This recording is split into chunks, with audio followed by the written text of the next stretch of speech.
మంచి మనసు. కొలకలూరు అనే గ్రామంలో రాజశేఖరం అనే రైతు ఉండేవాడు. ఆయనకి చాలా ఎకరాల పొలం ఉండటంతో ఆయన దగ్గర చాలా మంది పనివాళ్లు పనిచేస్తూ ఉండేవారు. అంతేకాకుండా రాజశేఖరం పట్నం వెళ్లి వ్యవసాయం గురించి, దాని పద్ధతుల గురించి బాగా చదువుకొనొచ్చాడు. ఆయనకు చాలా ఉద్యోగాలు కూడా వచ్చాయి.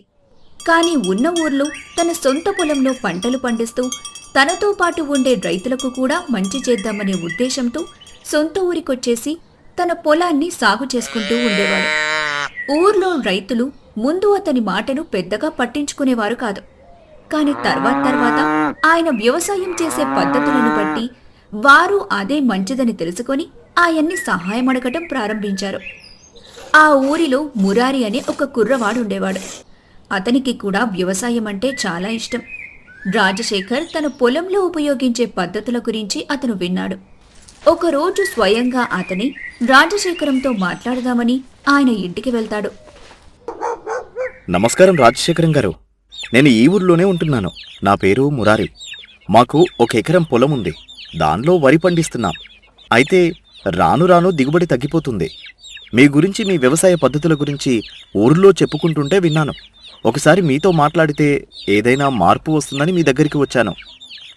వరి పంట చేతికి వచ్చిన తర్వాత రెండవ పంట ఏం వేస్తున్నావు? రెండవ పంట కూడా వరే వేస్తున్నానండి. అలా కాదు మురారి, ఒకే పంటను మళ్ళీ మళ్ళీ వేస్తే మనకి దిగుబడి రాదు.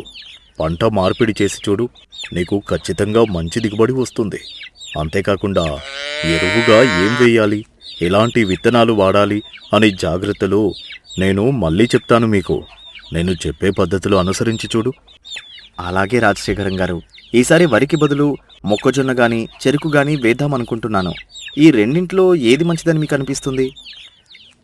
మనకి నీటి వసతి పుష్కలంగా ఉంటుంది కాబట్టి నువ్వు ఈసారి మొక్కజొన్న వెయ్యి. వీలైనంత వరకు సేంద్రియ పద్ధతిలో పంట పండించడానికి చూడు. అప్పుడే భూమి సారం పోకుండా దిగుబడి కూడా బాగా వస్తుంది. మన తర్వాత తరాలకు కూడా ఇది చాలా ఉపయోగపడుతుంది. సరే రాజశేఖరం గారు, మీరు చెప్పిన పద్ధతిలోనే పంట పండిస్తాను. ఇంకా ఏవైనా సందేహాలుంటే మిమ్మల్ని కలవచ్చా?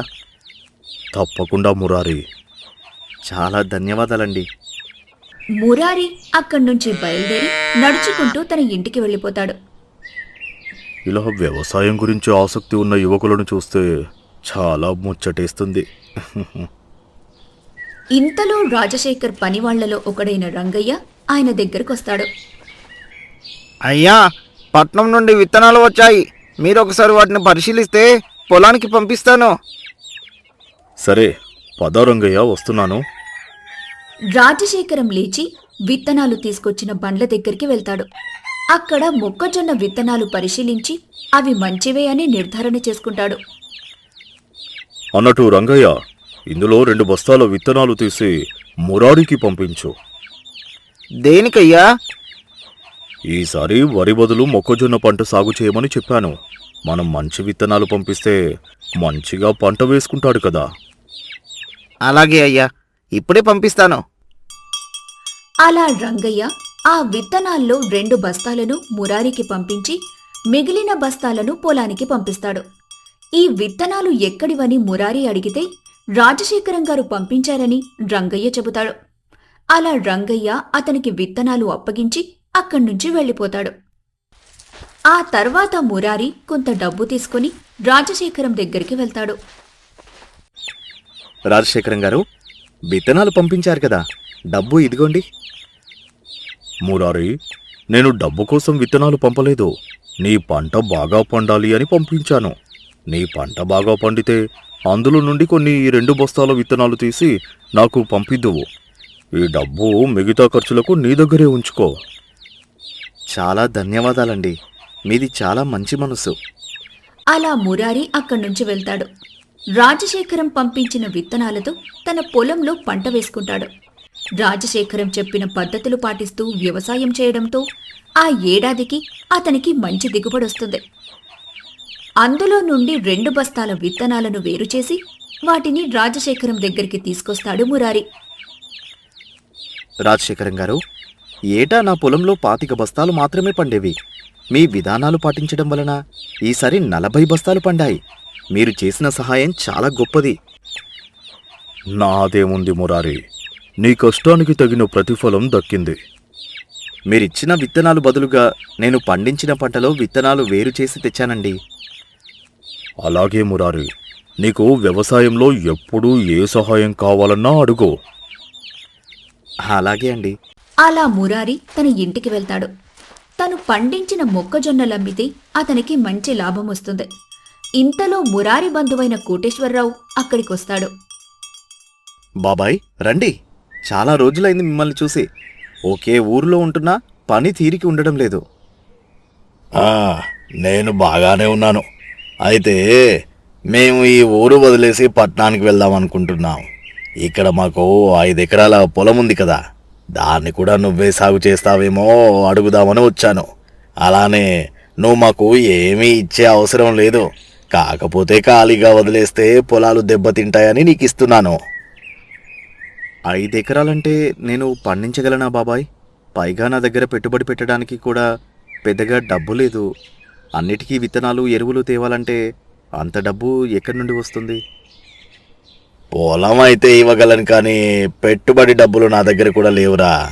ఒక్కటే విషయం నువ్వు ఆలోచించుకొని చెప్పు, లేదంటే ఇంకెవరికైనా చెప్తాను. సరే బాబాయ్, నేను ఆలోచించుకొని 2 రోజుల్లో నీకు ఏ విషయం చెప్తాను. ఇంతలో మురారి బంధువైన కోటేశ్వరరావు అక్కడికొస్తాడు. మురారి ఈ విషయం గురించి బాగా ఆలోచిస్తాడు. తన దగ్గర పెట్టుబడి డబ్బులు లేకపోవడంతో ఎవరైనా సహాయం చేసేవారున్నారా అని అనుకుంటూ ఉంటాడు. ఇంతలో రాజశేఖరం గుర్తొచ్చి ఆయన దగ్గరికి వెళ్తాడు. మురారి జరిగిందంతా చెప్పి విత్తనాలు ఎరువులు సహాయం చేయమని అడుగుతాడు. పంట చేతికి రాగానే తిరిగిచ్చేస్తానని అంటాడు. రాజశేఖరం కూడా 25 బస్తాల విత్తనాలను దాంతోపాటు ఎరువులను పంపిస్తాడు. 5 ఎకరాల్లో పంట పండిస్తాడు. ఈసారి అతనికి బాగా డబ్బొస్తుంది. రాజశేఖరానికి ఎలాగూ డబ్బు అవసరం లేదు, మా బాబాయ్కి కూడా డబ్బు పంపాల్సిన అవసరం లేదు. ఇలాగే ఇంకో 2 సార్లు పంట పండించి ఆ డబ్బుతో నేనే పొలం కొనుక్కుంటాను. అలా తన దగ్గరున్న పంటంతా పట్నం తీసుకునెళ్లి అమ్ముకొని డబ్బు తెచ్చుకుంటాడు. ఆ సమయంలో రాజశేఖరానికి విత్తనాలు బాగా అవసరమవుతాయి. రంగయ్యతో మురారికి కబురు పంపిస్తాడు. కాని మురారి రంగయ్యను తిట్టి పంపిస్తాడు.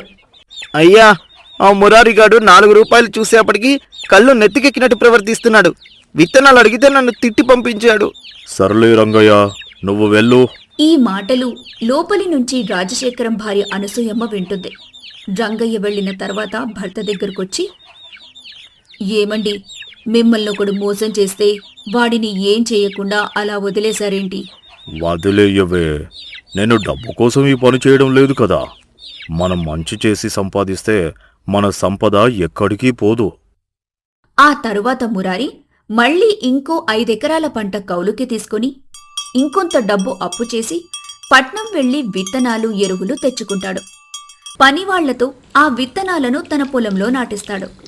కొంతకాలానికి ఆ పంట ఏపుగా పెరుగుతుంది. దాన్ని చూసి మురారి పొగరు పెరిగిపోతుంది. ఈ పంట అమ్మితే వచ్చే డబ్బుతో ముందు ఈ 5 ఎకరాల్లో కొంత పొలం కొంటే మా బాబాయిని కూడా పూర్తిగా వదిలించుకోవచ్చు. అలా మురారి పగటి కలలు కంటూ ఉంటాడు. అయితే ఏపుగా పెరిగిన పంట కొన్ని రోజులకు పూర్తిగా రాలిపోతుంది. అసలెందుకలా అయ్యిందో అతనికి అర్థం కాలేదు. ఉన్నపళంగా పంటంతా రాలిపోవడంతో అతనికి ఏం చేయాలో తోచలేదు. అయ్యా, మిమ్మల్ని మోసం చేసినందుకు ఆ మురారికి బాగా జరిగింది. వాడి పంటంతా నేల రాలిపోయింది. మంచోళ్ళకి మోసం చేస్తే ఇలాగే జరుగుతుంది బాబు. అరే, పంట రాలిపోవడం ఏంటి? ఏమైంది అసలు? ఏదైతదయ్యింది, మీకెందుకు? ఇంక వాడి పాపాన వాడు పోయాడు. అలా కాదనసూయ, నేను వాడి గురించి ఆలోచించడం లేదు. పంట ఎందుకు పోయింది అని ఆలోచిస్తున్నాను. మీ ఇష్టం వచ్చినట్టు చేసుకోండి, ఎప్పుడు నా మాట విన్నారు కనుక. ఇంతలో మురారి చాలా బాధపడుతూ ఉంటాడు. రాజశేఖరం అక్కడికొస్తాడు. అయ్యా, నన్ను క్షమించండి. మంచి వాళ్ళను మోసం చేసిన వాళ్ళెవరూ బాగుపడరు. మిమ్మల్ని మోసం చేయాలనుకుని నేను మొత్తం కోల్పోయాను. బాధపడకు మురారి, నీ తప్పు తెలుసుకున్నావు కదా. ఇకపై జరగాల్సిందేంటో ఆలోచించు. నాకేం తెలియట్లేదు ఏమైందో. పంట ఎందుకు రాలిపోయిందో తెలియట్లేదు. దిగులు పడకు, నేను కూడా నీతో వస్తాను, పద. అలా రాజశేఖరం మురారితో పాటు పొలానికి వెళ్లి అతని పంటను పరిశీలిస్తాడు. కల్తీ విత్తనాల వల్ల ఇలా జరిగిందని రాజశేఖరం గమనించి ఇకపై ఇలాంటి పనులు చేయొద్దని చెప్పి మళ్లీ అతనికి పంట వేసుకోవడానికి విత్తనాలు, ఎరువులన్నీ తనే స్వయంగా పంపిస్తాడు. అప్పటి నుండి మురారితో పాటు చాలామంది రాజశేఖర్